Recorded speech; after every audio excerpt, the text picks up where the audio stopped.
আমাদের দুপুরে খুবই সাধারণ রান্না হয়েছে। নিজের হাতে তো রান্না করেছি, রান্না করে পরিবারের সব সদস্যদের খাওয়া হয়ে গেছে, বেশিরভাগ খাওয়া হয়ে গেছে। আর আমি আর আমার মা বাকি আছি, আর আমাদের এই বাবুসোনা খাচ্ছে, এখন লেগ পিস খাচ্ছে। চলো তোমাদেরকে দেখাই আজকের আমাদের কি সাধারণ রান্না হয়েছে। প্রথমে তো আছে ভাত,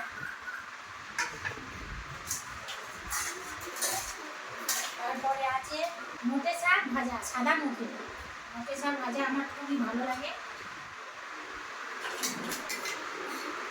আর তো আছে এঁচড়ের তরকারি,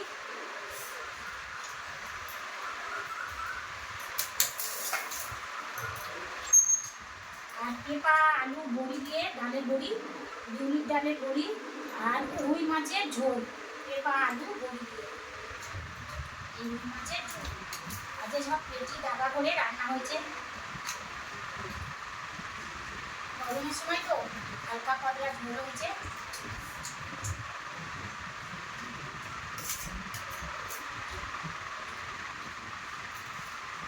আর আছে একদম গরম গরম চিকেন কষা,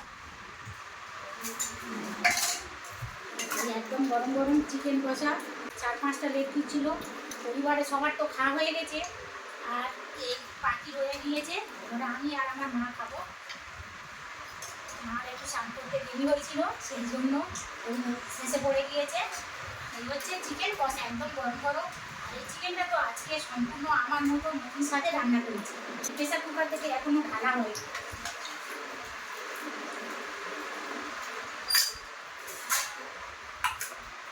এই হচ্ছে আজকের আমাদের সাধারণ মেনু। এগুলো খাওয়া হয়ে গিয়ে তারপরে তো হজম করতে হবে দুপুরবেলা গরমের সময়, সেই জন্য তো একটা থামস আপ ছিল, থামস আপটা ফ্রিজের মধ্যে রাখা ছিল। থামস আপটাও তো সকলের খাওয়া হয়ে গিয়েছে, আর অল্প রেখে দিয়েছে আমার জন্য। সঙ্গে আছে মিষ্টি, কমলাভোগ,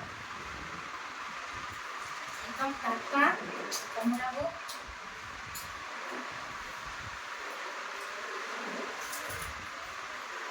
ফ্রিজের মধ্যে রাখা ছিল, একদম ঠান্ডা। কমলাভোগ কাদের কাদের খেতে ভালো লাগে কমেন্ট করে জানাবে, আমার তো খুবই ভালো লাগে। যাই হোক, এখন আমার মা ভাত দেবো।